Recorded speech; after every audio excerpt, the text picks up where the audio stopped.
Hello Alcoa Nation, and welcome to the first edition of The Walk, where you can get a little more insight on the coaches and players of Alcoa football.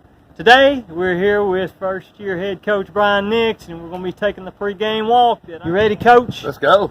Here we go. First of all, Coach, congratulations on your first win there against Ray County, and you're the 21st head football coach in Alcoa history, but you're no stranger to Alcoa. That's right. How long have you, tell us about your coaching tree and how long you've been at Alcoa now. Been at Alcoa 20 years. This is my 20th season. So I was at Maryville College for a year. I coached at Rampart High School and Doherty High School in Colorado Springs. And then I came here with John Reed in 2004. I was with Coach Reed in 4 and 5, and then Coach Rankin since then. So it's been my 20th season. It's been with at least 10 years. I don't think it was always. I remember when I first got here, we were in the far end down there. We would come in here. So I can't remember exactly when this happened. It may have been when they redid the stadium. To me, it's like I have these memories of what it used to look like here when there was the big hill and all the stuff. In my mind, I had never been back in those woods, so it was like a jungle. And then just how it looks now, and there's 4-lane highway and restaurants, and so. It's almost like there's been like 2 decades. There's that first 10-year period, and it seems like as they've done all the construction, but I think it's probably been at least 10 years that they've been doing the walk here. Let me ask you a little bit about where you played your high school and college ball at. What position did you play, Coach? So I was a defensive end and tight end, and I always tell people that, for a long time in our offense, we've had a pass-catching end, pass-catching tight end. Well, in high school, I was the pass-dropping tight end. If you wanted a pass dropped, I don't have the best hands, and the guys will mess with me about it because they like to throw passes. So the older guys will rip them at me because they know I can't catch, and they love to mess with me if I drop it. The younger guys that know it, they'll throw me these soft passes because they still a little scared of me. But the older guys are knowing that as long as you're, they know that they can mess with me a little bit. So, but I was primarily in college. I was a defensive lineman. Okay. So I signed out of high school at MTSU and was there 3 years, and then finished up at Maryville College. Sure. Now we're heading up on the mountain to see GP, a much improved GP team. Yep. Just real quick, anything we need to expect? I think just an improved ball club, a solid quarterback, and a good. I remember that's my nephew. What's so that? I know. Yeah, we'll take it easy. You better tell Aaron Davis to take it. I won't be out on that field. You better tell Aaron Davis to take it easy on him. So, but yeah, I think it's a nice little rivalry for us. They're a solid team. They're always good. They're well coached. They play hard. They got it's nice going up there. They got great facilities, and it's somebody that we've played a whole lot since I've been at Alcoa. Sure. All right, let's switch it up a little, Coach. We're moving along here. Who's the funniest player on this team? Who's the funniest? The funniest, I don't know. Lance Williams is pretty dang funny. Is he? Yeah, Lance is funny. Aaron is funny because he doesn't try to be. Right. Aaron's a kid that doesn't say a whole lot, but Aaron's a kid that he gets me, and he never gets too high, he never gets too low. But Lance is a pretty funny guy. Best hair on the team. Josh Hall, Lance Williams, or your quarterback? I don't know. I'd say Josh Hall. And most people out there don't know who the Melvins are, but there's a punk band called the Melvins, and their lead singer's named Larry Buzz Melvin. If y'all look it up, now Caleb Tipton dang sure knows who they are. All right, so he's a punk fan like I am. But Larry Buzz Melvin's hair is just like Josh's. And I've told Josh that 2 or 3 times. He probably doesn't even know who he is.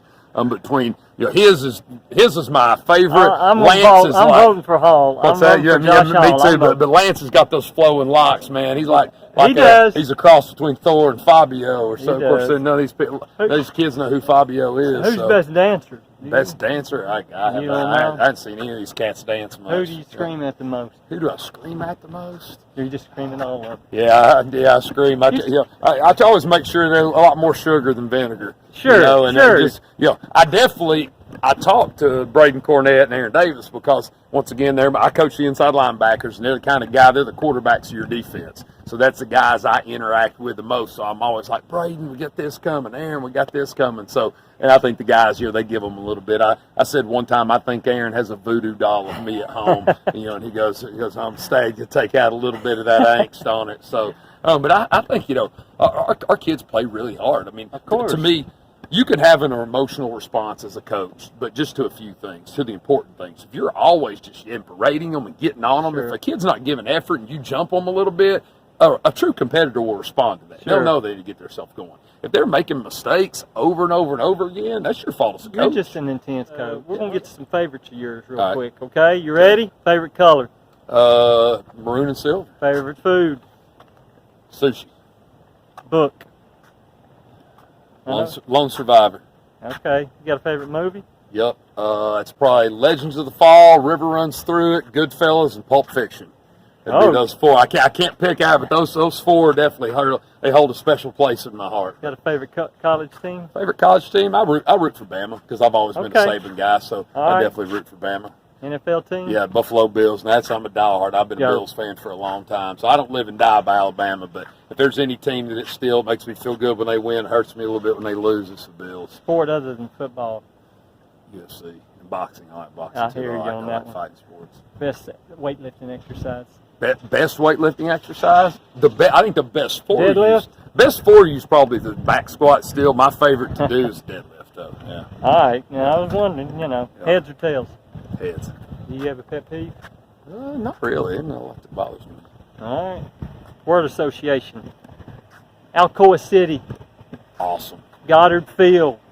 Home. George Quarles. Great. Maryville Rebels. Respect. David Ellis. A ton of respect. That's not one word, but yeah, I couldn't love a person more. Gary Rankin. Gary Rankin. Great.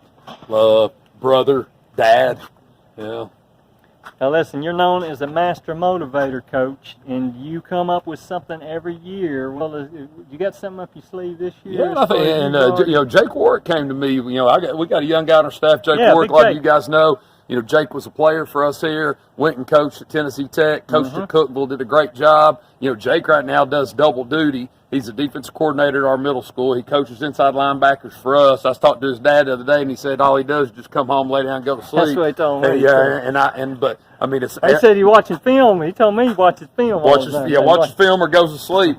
And he's as good of a young coach, but he came to me with an idea about one, and that's what it makes you excited to see that, because I felt like I always tried to take those things off of Gary's plate, Sure. and Gary let me Sure. do it. It was something I always appreciated that, because when I came to him when we did it the first time, it's something we had done before he got here, and I came to him with an idea, and he says, "Oh yeah, it's something you've always done. Just go on with it." And so it always made me feel like, man, I needed to find something good. So I think we got one maybe loaded in the chamber, ready. We don't ever break them out to the playoffs, so it gets a little special when you get to that. We always say there's three seasons here. There's the first five, the last five, and then the last five. Well, Coach, the walk is done. Good job. It's time to buckle up and get on the field here against the Highlanders. We've learned a lot about our head man today. We know your time's limited, and we appreciate you coming out today. So we will wish you luck. Thank you, Kip. Go Tornadoes. Go Tornadoes.